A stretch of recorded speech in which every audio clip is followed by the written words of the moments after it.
Phénomène de mode pour certains, symbole des épreuves de la vie pour d'autres, le tatouage connaît un engouement jamais égalé en France. Et là aussi, il y a des tendances. Emmanuelle s'est laissée tenter. Vous avez choisi un bracelet, c'est ça? C'est ça, oui. Un bracelet un peu type dentelle. Ouais, je l'ai vu sur une photo et puis je l'ai montré du coup à Jennifer qui l'a retravaillé et qui m'a proposé donc ce modèle-là. Donc c'est pas votre premier tatouage? C'est pas mon premier tatouage, non. C'est le combienième? C'est le 5e. Le 5e, d'accord. Et le 3e chez Jennifer, du coup, ouais. C'est à chaque fois quelque chose de réfléchi, en tout cas, oui. C'est vrai que ça reste un acte qui est important et il ne faut pas le prendre à la légère. Voilà, il y a toujours, oui, c'est vrai, il y a toujours une symbolique. C'est vrai que sur l'épaule, j'ai une petite phrase. Là aussi, c'est le prénom de mes parents, de mon frère et ma sœur, par exemple. Voilà. Bon, là, le bracelet, c'est un peu plus... Bijou. Juste pour, bijoux, quoi, plutôt comme ça, ouais.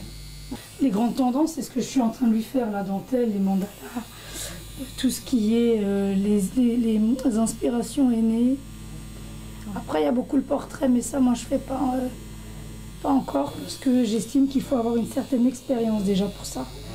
Donc vous pratiquez également donc, la dermographie? Oui, c'est ça.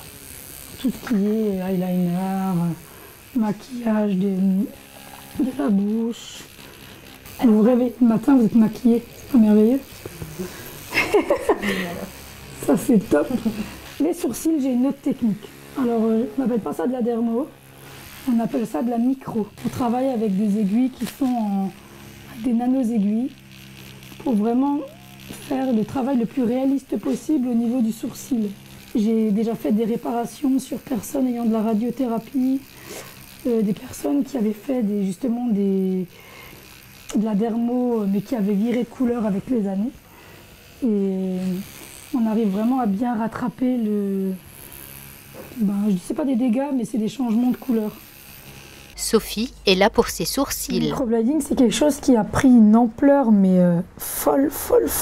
Quand elle va sortir, ça va être un peu plus foncé au bout de 3 jours. Okay.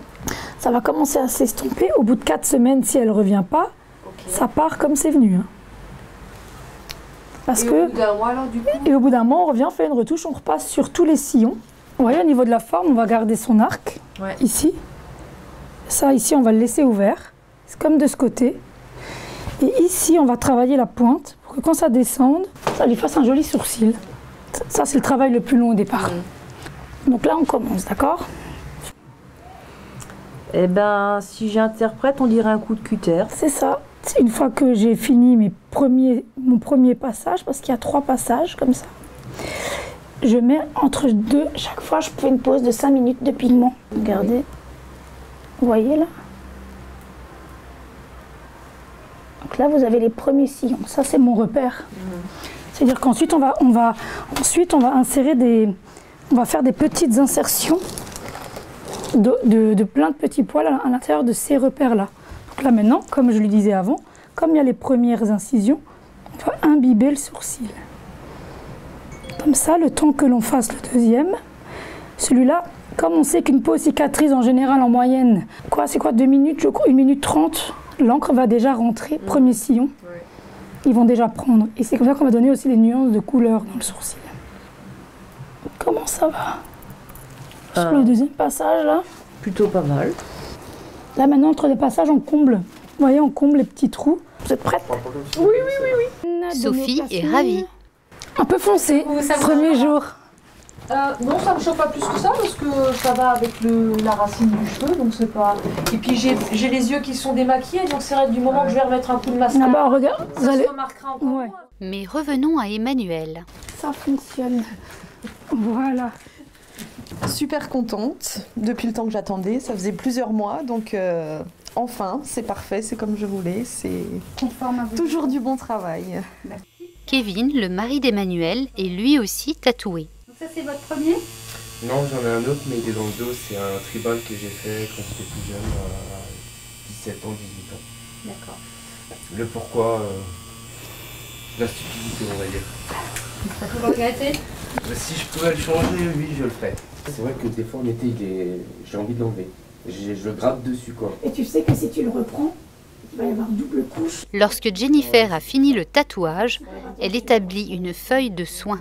En fait, c'est une feuille de soin qu'on fait à la personne. Donc là, avec ça, on est sûr qu'elle a lu, elle l'a signé et que les soins sont aussi très importants derrière. Un soin mal fait, ça peut avoir des super conséquences. Une mauvaise cicatrisation, une infection, ou si vous ne faites pas attention à un poil, un grain de sable ou quelque chose qui rentre dedans, c'est tout de suite une catastrophe.